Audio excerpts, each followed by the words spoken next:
This is VOA News. I'm Marissa Melton. A U.S. Air Force fighter jet was observed shooting down a balloon off the coast of South Carolina on Saturday afternoon. VOA's chief national correspondent Steve Herman reports from Washington what the United States government termed a Chinese surveillance balloon had drifted over the country for days, prompting calls from Republican members of Congress and members of the public for the military to knock it out of the sky. President Joe Biden told reporters he had told national security officials on Wednesday that the balloon should be brought down as soon as possible, but he was advised it was better to wait until it drifted offshore so no debris could harm people or damage property. Biden complimented the aviators who carried out the mission on Saturday afternoon. Defense Secretary Lloyd Austin, in a statement, says the balloon's flight over America was an unacceptable violation of our sovereignty by China. Chinese officials have said the balloon was a Chinese civilian research aircraft that had drifted off course. Steve Herman, VOA News, Washington. Chile's government called for international help on Saturday to fight the devastating forest fires ravaging thousands of hectares and killing more than a dozen people. Chile's interior minister said they're asking for support from Brazil, Argentina, and Uruguay after reporting 22 deaths from the severe forest fires that have destroyed some 40,000 hectares in central and southern Chile.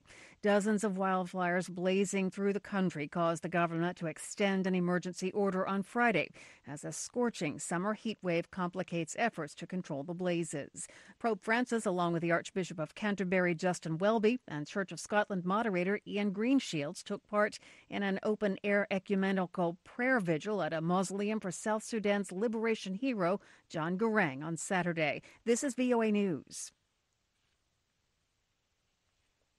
Dozens of Russian and Ukrainian prisoners of war have returned home following a prisoner swap, AP correspondent Karen Chamas reports. According to Ukrainian officials, over 110 Ukrainians were freed. They said the released prisoners of war included troops who held out in Mariupol during a months-long Russian siege on the southern port city. Others freed were Ukrainian fighters from the Kherson region and snipers captured during the ongoing fierce battles for the eastern city of Bakhmut. Russian officials announced over 60 Russian soldiers were freed from Ukraine following the swap. Some Russian prisoners came under a special category. Their release was secured following mediation by the United Arab Emirates. I'm Karen Chamas. Ukrainian President Volodymyr Zelensky said on Saturday that the situation on the front lines in the east of Ukraine was getting tougher, and Russia is throwing more and more troops into battle. Russian forces are slowly gaining ground in the Donbas region, encircling the city of Bakhmut, north of Donetsk,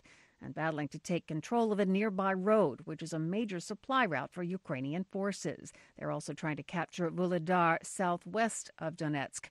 Earlier in the day, Deputy Defense Minister Hanna Maliar wrote on Telegram that Russian efforts to break the defenses in Bakhmut and Liman had failed. Liman lies just to the north of Bakhmut. It was liberated by Ukrainian forces last October.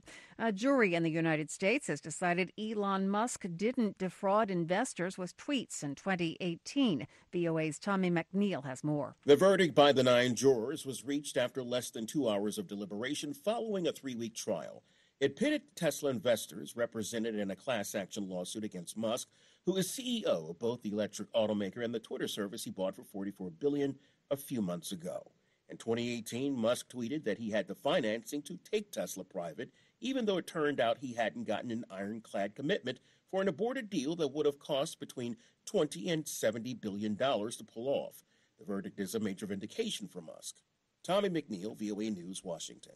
East African regional leaders on Saturday renewed their call for an immediate ceasefire by all sides in the conflict in Eastern Democratic Republic of Congo that pits the country's military against a rebel group it has accused Rwanda of supporting. At a summit in Burundi's capital, Bujumbura, the leaders of the regional East African Community Bloc put out a communique calling for an immediate ceasefire by all parties. And Sri Lanka has marked its 75th independence anniversary on Saturday as a bankrupt nation. The president has started to improve, but says not all acute shortages are over. He said we've reached the point of destruction. Marissa Melton, VOA News.